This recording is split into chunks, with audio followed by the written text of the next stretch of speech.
take a deep breath, and let's hear a story about Karen, a woman who found herself again in the silent mountains of Chile. Karen watched the clouds drift past her airplane window, each one a canvas of golden light as the sun began its descent toward the Chilean mountains. At 38, she never imagined taking this journey alone, but her mother's passing 6 months ago had left a hollow space that her corporate job in Seattle couldn't fill. Her mother had always spoken of Patagonia with stars in her eyes, a place of pristine wilderness and healing solitude she'd never managed to visit. The soft hum of the airplane engines created a soothing white noise that made Karen's eyelids grow heavy as memories of her mother's stories flooded back. The small regional airport in Puerto Montt welcomed her with cool, pine-scented air that filled her lungs and somehow made breathing feel like a new experience.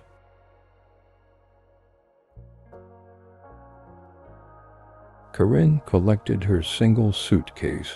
She had packed light, leaving room within and without for whatever this journey might bring.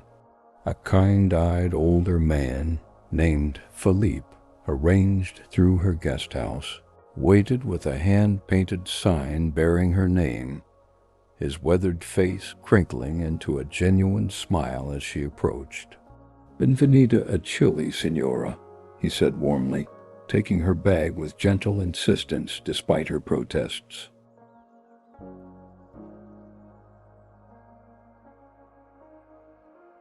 The drive to her lakeside cabin took them along winding roads that hugged the contours of mountains like loving arms. Philippe spoke in a mixture of careful English and patient Spanish, pointing out landmarks with the pride of someone who had never taken his homeland's beauty for granted. Karen felt a strange loosening in her chest with each mile they traveled away from civilization, as if invisible hands were gently untying knots she hadn't known were there.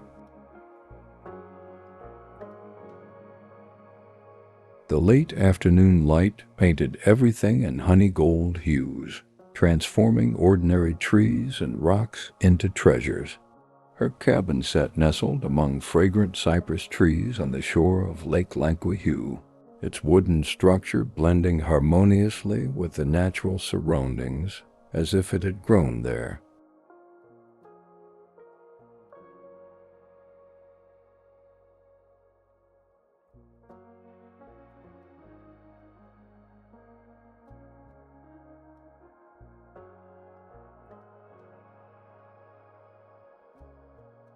Inside, simple furnishings arranged with obvious care created an atmosphere of rustic comfort. A hand-woven blanket draped over a reading chair, fresh wildflowers in a blue ceramic vase, windows positioned to capture both sunset and sunrise. Karen unpacked slowly, running her fingers over each item as if reacquainting herself with possessions that somehow seemed different in this new setting.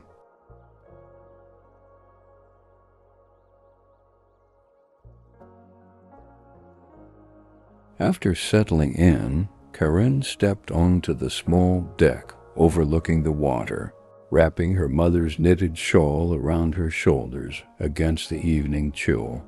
Stars were beginning to emerge in the darkening sky, more numerous and brilliant than she had seen in years. The surface of the lake reflected them perfectly, creating the illusion that she was suspended in a sphere of gentle light rather than standing on solid ground.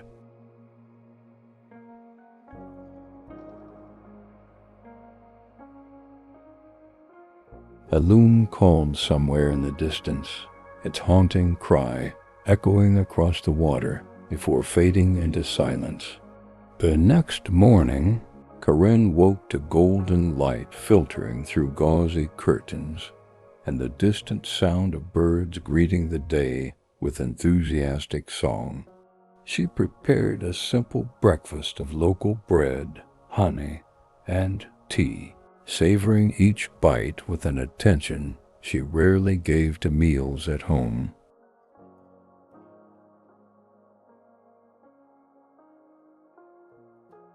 The wooden table by the window offered a perfect view of mist rising from the lake's surface, creating ethereal shapes that danced and dissolved in the strengthening sunlight.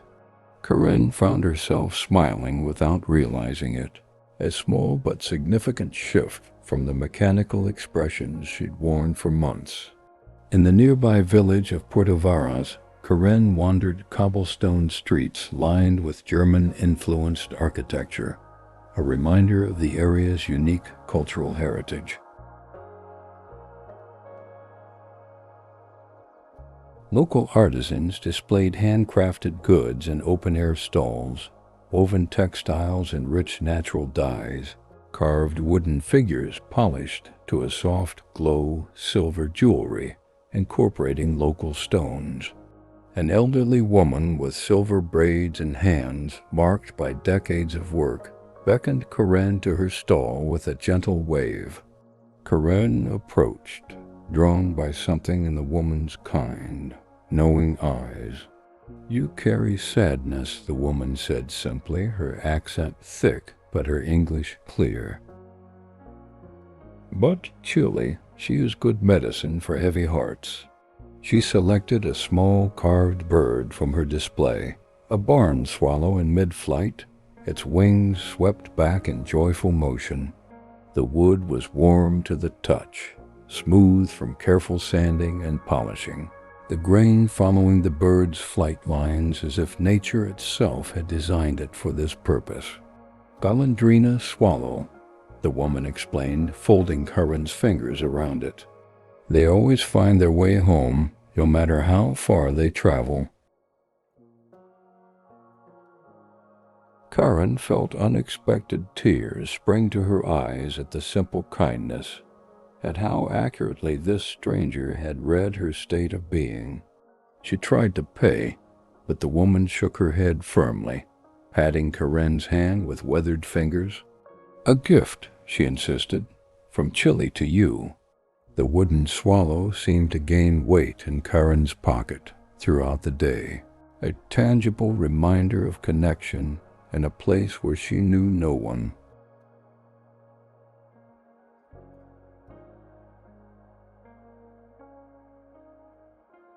That night, she placed it on her bedside table, its carved wings catching moonlight through the window.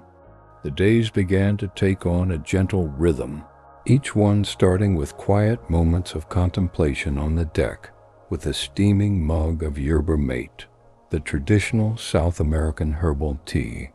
Corinne watched the changing light on distant Volcanosorno, whose perfect cone remained snow-capped even in summer, sometimes shrouded in clouds, and sometimes standing sharp against brilliant blue skies.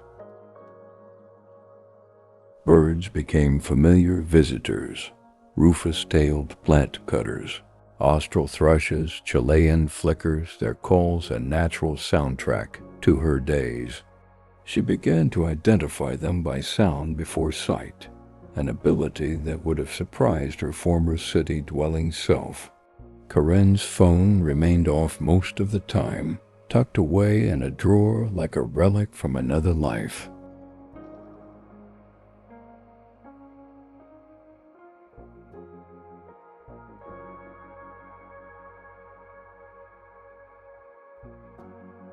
The absence of constant notifications created space for other things, the changing patterns of wind on water, the subtle differences between various bird songs, the way sunlight filtered through leaves in patterns that never repeated exactly. She began keeping a journal, something she hadn't done since childhood, filling pages with observations and watercolor sketches that captured moments rather than tried to perfect them.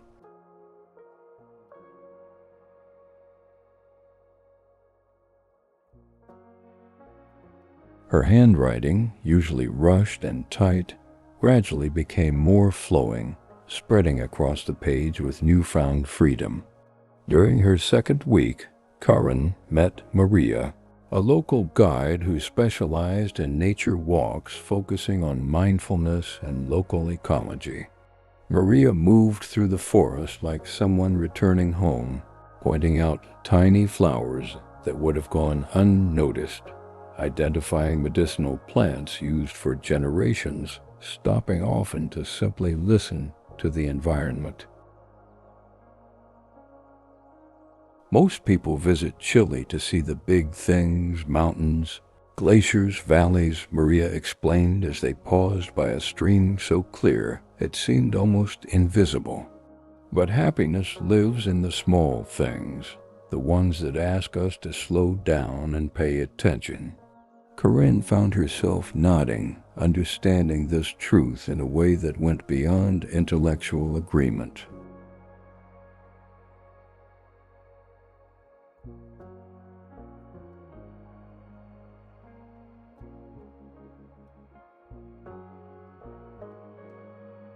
Philippe, who had become more friend than driver, invited Corinne to Sunday dinner with his family, a multi-generational gathering in a home filled with laughter, music, and the rich aromas of traditional Chilean cooking. Children darted between adults, grandparents told stories that needed no translation as their expressions and gestures conveyed meaning. And Corinne was treated not as a tourist, but as an honored guest.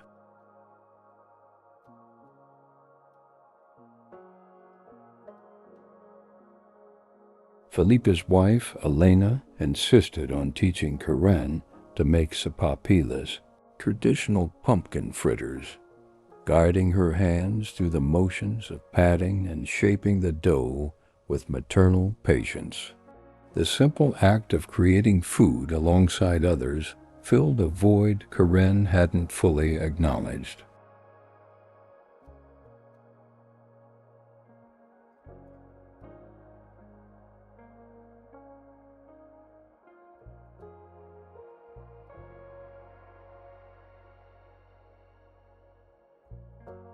As her third week in Chile began, Corinne felt drawn to venture further into the wilderness, beyond the comfortable radius she had established around her cabin.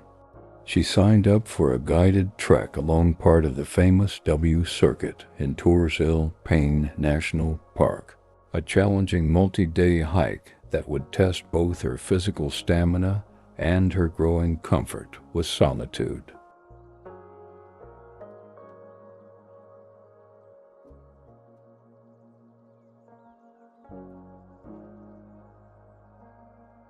The night before departure, she sat on her deck watching moonlight ripple across the lake's surface, both anxious and excited about pushing beyond her carefully maintained boundaries. She held her carved swallow in her palm, its weight reassuring against her skin. The small group of hikers gathered at dawn, 3 couples, a father and teenage daughter, and Corinne, all strangers united by the shared anticipation of the journey ahead.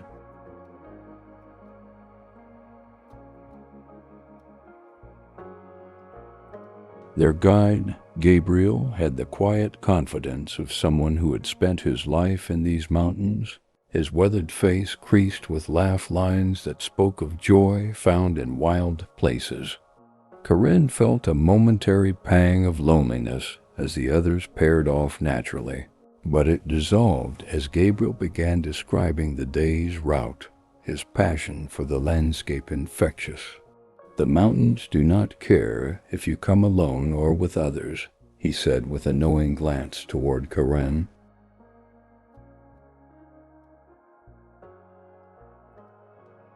They speak to each heart in its own language. The first day's hike took them through ancient forests, where sunlight filtered through leaves in dappled patterns that shifted with each breath of wind. Corinne found herself falling into a meditative rhythm, The steady pace of her footsteps and the controlled rhythm of her breathing creating a sense of moving meditation.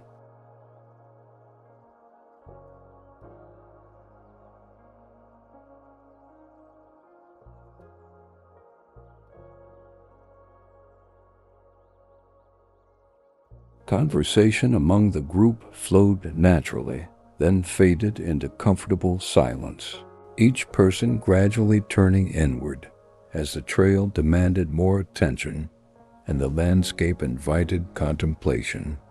By midday, when they stopped for lunch beside a crystalline stream, Corinne realized she had gone hours without thinking about her loss or her life back home.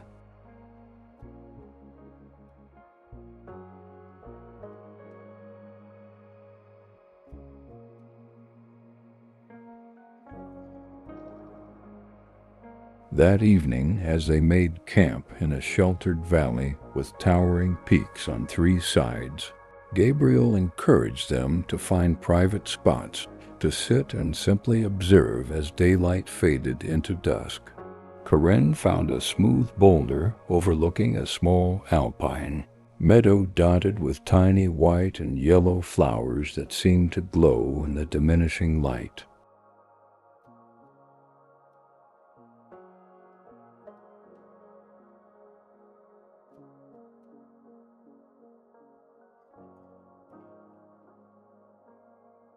As she sat, a family of guanacos, wild relatives of llamas, emerged cautiously from the tree line, grazing with delicate precision among the blooms, occasionally lifting their heads to survey their surroundings with alert, dark eyes. Corinne remained perfectly still, barely breathing, overwhelmed by the privilege of witnessing this moment. After dinner, the group gathered around a small campfire, flames casting dancing shadows on faces that had begun to transition from strange to familiar. Gabriel suggested they each share what had brought them to Patagonia, not the logistics of flights and bookings, but the deeper motivations. Corinne listened as others spoke of milestone birthdays, recovery from illness, relationship transitions, bucket list dreams. When her turn came, she surprised herself by speaking openly about her mother, about inherited dreams, about feeling hollowed out by grief and routine.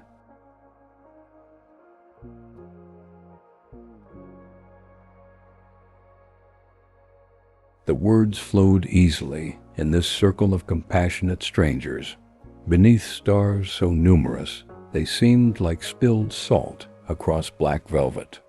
The following days brought physical challenges, steep ascents that made her legs burn, rocky descents that tested her balance, river crossings that required focus and teamwork. Corinne's body, too long confined to an office chair, initially protested but then began to remember its inherent strength and adaptability. Muscles that had grown slack gradually tightened, lungs expanded more fully with each day, skin flushed with healthy color from sun and exertion. At night, exhaustion brought deep, dreamless sleep that she hadn't experienced in years, her body sinking gratefully into rest, unmedicated by wine or sleeping pills.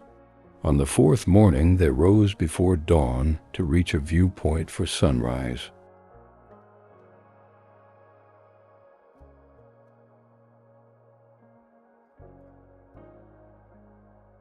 The hike was challenging in the dim pre-dawn light, headlamps creating small pools of visibility in the surrounding darkness. Corinne's breath came in white puffs in the cold air, her fingers numb despite gloves, doubt occasionally whispering that she should have stayed in the warm sleeping bag.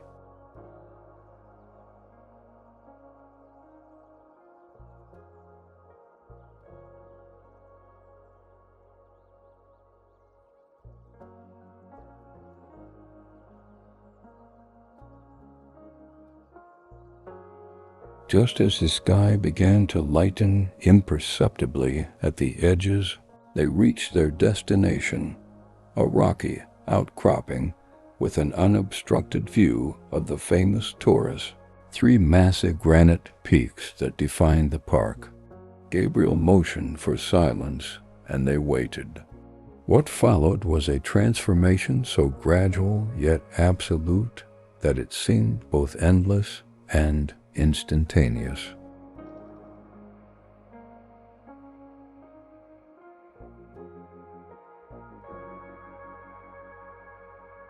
First came a hint of pink at the horizon, then a spreading glow that painted the clouds from beneath, and finally the moment when sunlight struck the tops of the Torres, igniting them in brilliant orange-gold light that slowly descended the stone faces like poured honey.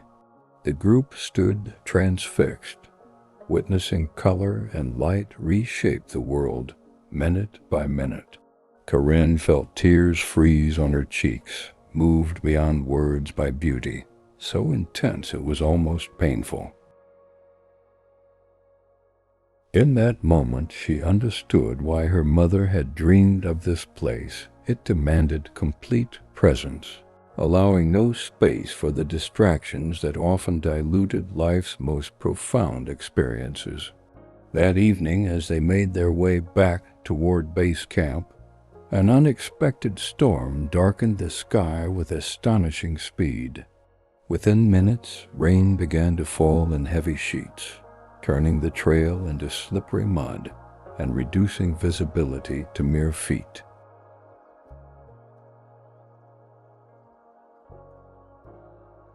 Gabriel calmly directed them to don rain gear and form a tighter group, his voice raised against the growing wind. Lightning cracked across the sky, momentarily illuminating the landscape in stark relief before plunging it back into premature twilight.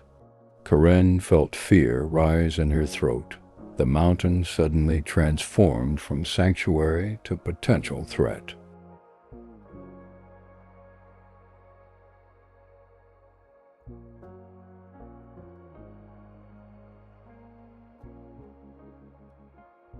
The group's dynamics shifted under pressure, the father carefully guiding his nervous daughter, one of the couples bickering in stressed whispers, others falling into focused silence. Corinne found herself walking alongside Gabriel, who maintained a steady pace while checking frequently on each member of the group. "The mountain shows us different faces," he said, during a brief pause as they sheltered under an overhanging rock.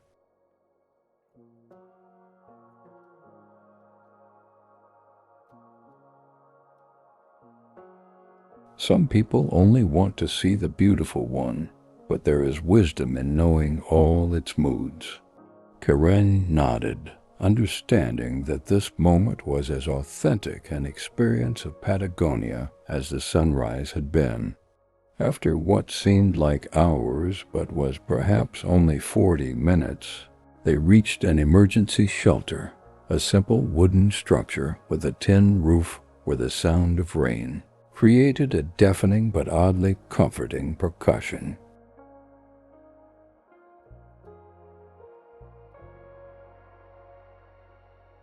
Inside was basic but dry, with wooden benches along the walls and a small fireplace where Gabriel skillfully coaxed flames from seemingly too wet kindling. As steam rose from their drying clothes and color returned to cold faces, the group's mood lightened, the shared adversity creating bonds that pleasant conditions might never have forged. Someone produced a flask of pisco, the Chilean grape brandy, which was passed around for small warming sips.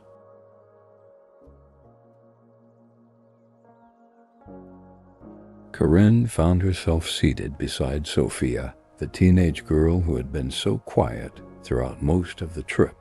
In the intimate setting of the shelter, with the storm raging outside, the girl began to speak haltingly, revealing that this trip had been her mother's idea following her parents' difficult divorce. "I didn't want to come," Sophia confessed. "I was so angry at both of them, and at Chile for being the place Dad always talked about visiting, but never took us."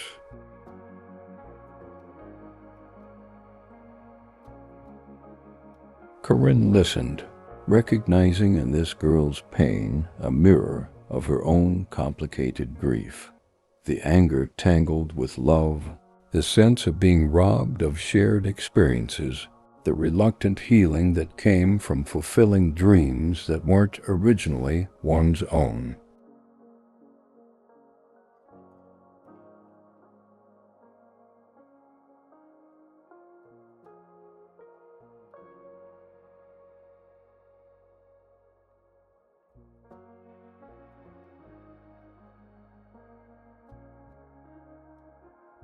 Before sleep, when the storm had quieted to a gentle patter and the group had settled into drowsy conversation, Gabriel told them a local Tehuelche legend about the formation of the Torah, 3 warriors who had climbed to the sky to protect their people and been turned to stone as permanent guardians. His voice, low and melodic in the firelight, wove images that seemed to hang in the air among the shadows.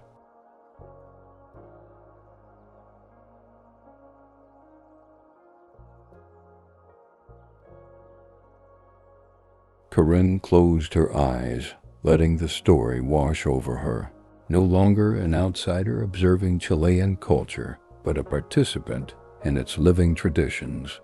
That night, she dreamed of her mother walking beside her on mountain paths, not as she had been in her final illness, but strong and vibrant, pointing out birds and plants with childlike wonder. The storm cleared overnight, leaving a world washed clean, colors more vibrant against dark, wet earth. Their final day of hiking revealed Patagonia transformed. Waterfalls where none had been before, fields of flowers whose closed buds had hidden their true abundance, rainbows arcing between peaks with such perfect clarity they seemed solid enough to touch. The group moved with renewed energy despite sore muscles, a shared sense of accomplishment binding them together.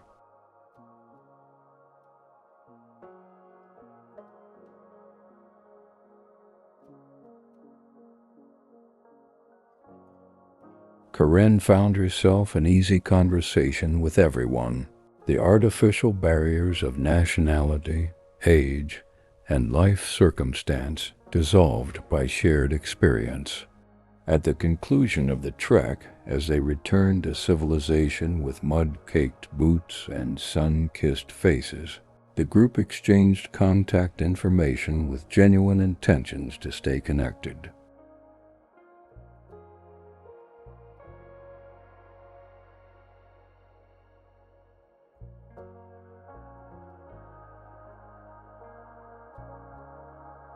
Hugs replaced the handshakes that had marked their introduction. Promises were made to share photos. Inside jokes had developed that would make no sense to anyone who hadn't been there. Corinne was surprised by how attached she felt to these people after just a few days, not the superficial connections she maintained with colleagues, but something more authentic that required no performance or pretense.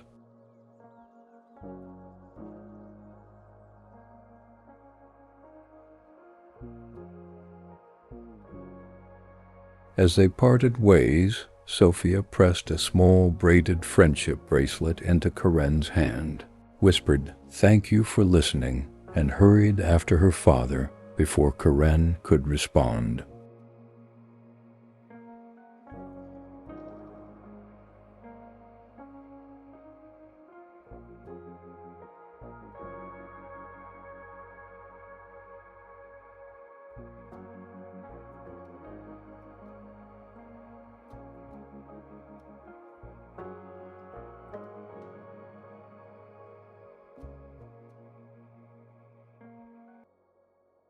Back at her lakeside cabin, Karen experienced the familiar space differently, seeing it through eyes transformed by her journey. The comfort that had initially seemed like luxury now felt earned rather than indulgent, the solitude peaceful rather than lonely. She spent a full day in mindful recovery, soaking aching muscles in a hot bath scented with lavender, sleeping when her body demanded rest, eating simple food that tasted extraordinarily vivid after days of trail provisions. Her reflection in the bathroom mirror revealed subtle but significant changes. Her face somehow more defined yet softer, her eyes clearer, a slight tan giving her skin a healthy glow that had nothing to do with cosmetics.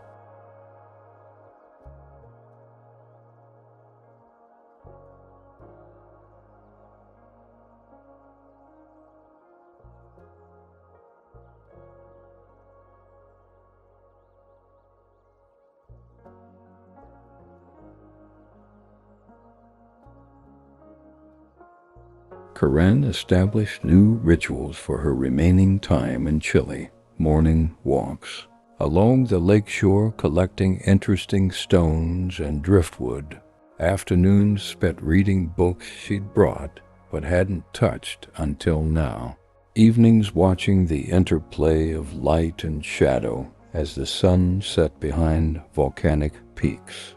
She began leaving her cabin door open during daylight hours, welcoming the sounds and scents of the natural world into her space without the barriers she had maintained upon arrival. Local birds grew bold enough to perch on her deck railing as she sat motionless, observing them with a patience she had never before possessed. One evening, as gold light faded to purple dusk, Felipe arrived unannounced with a container of his wife's hearty cazuela stew and a concerned expression. "We have not seen you in the village," he said, settling into a chair beside her without waiting for invitation, comfortable in the way of true friendship. "Elena worries you're sad again." Karen smiled, touched by their care for her well-being. "Not sad," she assured him, "just quiet." They sat together watching darkness gather over the lake, sharing food and companionable silence, punctuated by occasional observations about changes in weather or wildlife sightings. Before leaving, Philippe invited her to a local celebration the following evening, the birthday of the village's oldest resident, turning 100 years old.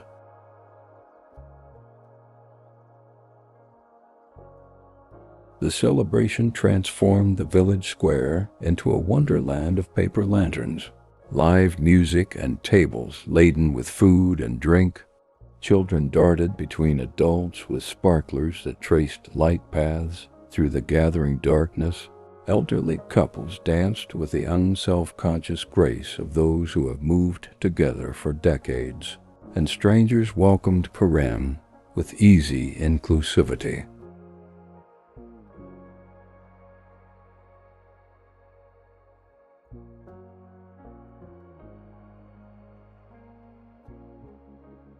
She found herself drawn into conversations, dances, and toasts, her limited Spanish supplemented by expression and gesture. The centenarian, a tiny woman with impossibly bright eyes, held court from a flower-bedecked chair, receiving visitors with regal nods and occasional sharp-witted comments that made those around her burst into laughter.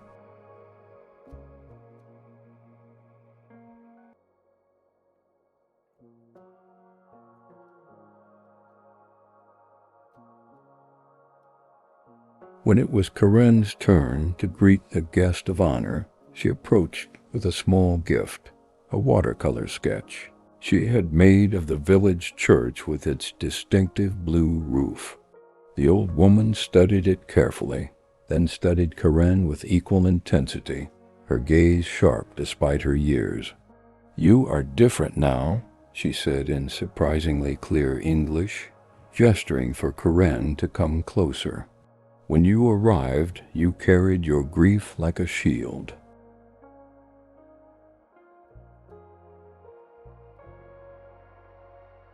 Now you wear it like a pendant, still there, but no longer blocking your heart." Karen knelt beside the chair, unexpected emotion tightening her throat at this assessment from a stranger who somehow saw her clearly. "What changed this?" the woman asked, genuinely curious. "Chile changed me," Karen answered simply, finding truth in the words as she spoke them. The mountains, the storms, the kindness of people, the quiet.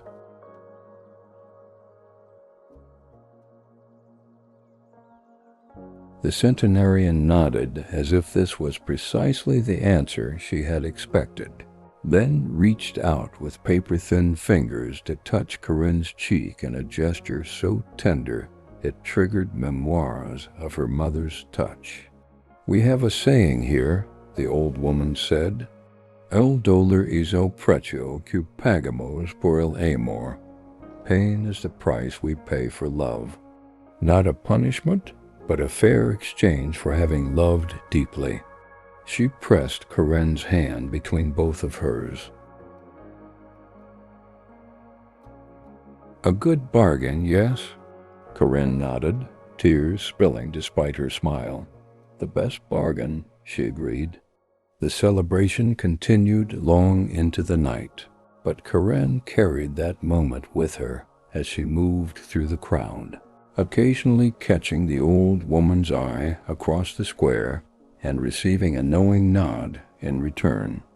Later, when local musicians struck up traditional Chilean cuecas, Felipe and Elena insisted on teaching Karen the steps to this national dance. She followed their patient instruction, laughing at her mistakes, persisting until the rhythm began to make sense in her body.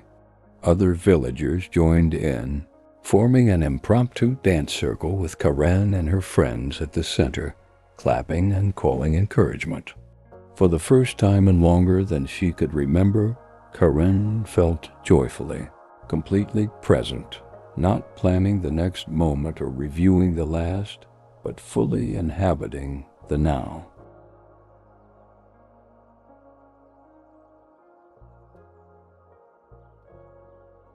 On her final morning in Chile, Karen woke before dawn and wrapped herself in her mother's shawl to watch the sun rise over Lake Lancahue one last time. Mist hovered above the water's surface, creating an ethereal landscape that seemed to exist between worlds. Birds began their morning chorus one by one until the air vibrated with overlapping songs, a natural symphony that required no conductor.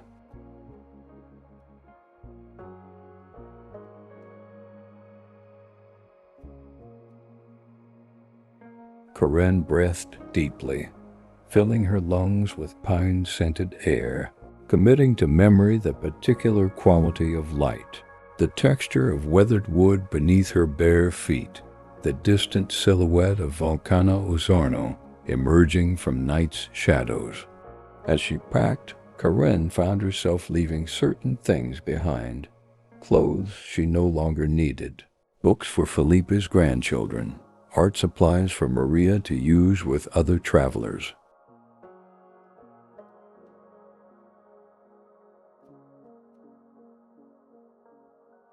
Her suitcase, already light upon arrival, now contained even less, yet somehow held more. The carved swallow carefully wrapped in soft clothing, Sophia's friendship bracelet around her wrist, stones and feathers collected on walks, pages of journal entries and sketches that documented not just what she had seen, but how she had changed. Most importantly, it held space, room for whatever might come next, a physical embodiment of the openness she now carried within. The drive back to the airport with Philippe was quiet, both understanding that certain experiences transcend the need for conversation. When they reached the departure area, he helped with her bag, then pressed a small package into her hands, a jar of Elena's homemade mercan, the smoked Chilean pepper seasoning that had flavored many shared meals. "So your food will remind you of Chile until you return," he said simply.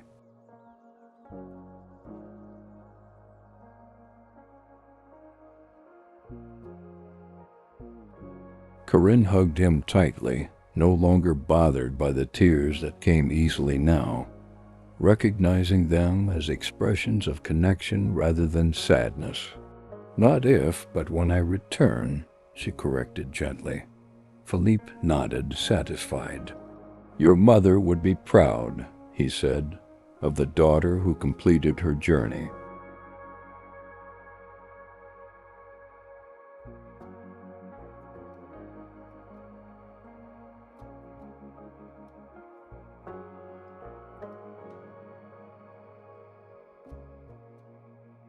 As the plane lifted away from Chilean soil, Corinne watched the landscape recede.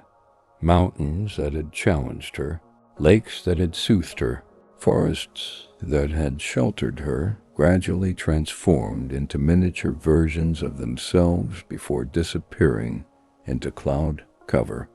Yet rather than feeling loss, she experienced a curious sense of expansion, as if those landscapes had somehow been absorbed into her being and would remain accessible through memory and changed perspective.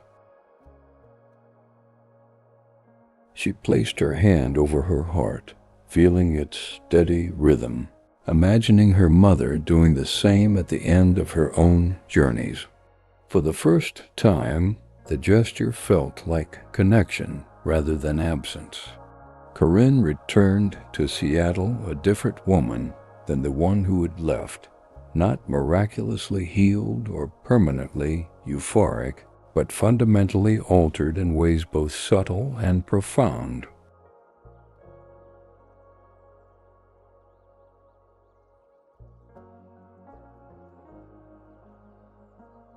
Her apartment, untouched for weeks, seemed both familiar and strange, filled with possessions that no longer held the same significance. She moved through the space slowly, opening windows to let in fresh air, placing her Chilean treasures where they could be seen daily, rearranging furniture to create more openness.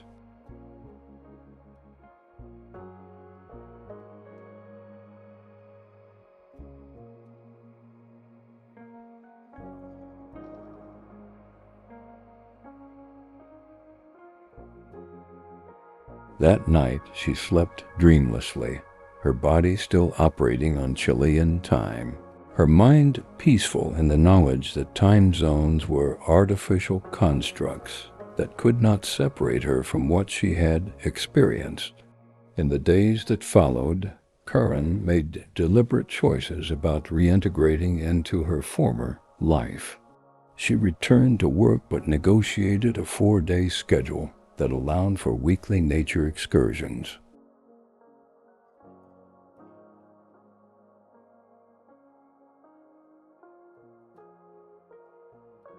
She declined invitations that felt obligatory rather than nourishing, while nurturing connections with friends who had always seen her clearly.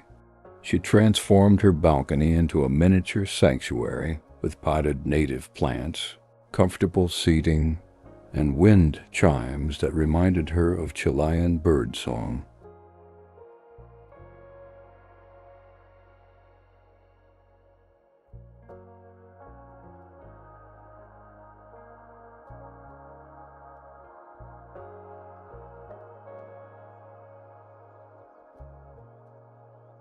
Most significantly, she began planning how to honor her mother's memory in ways that celebrated life rather than fixated on loss. Volunteering at a literacy program her mother had supported, organizing a small memorial hike on her birthday, sharing her stories with others who had loved her. Months later, when Seattle's perpetual drizzle had given way to spring sunshine, Karen received a postcard showing the tourist bathed in golden light.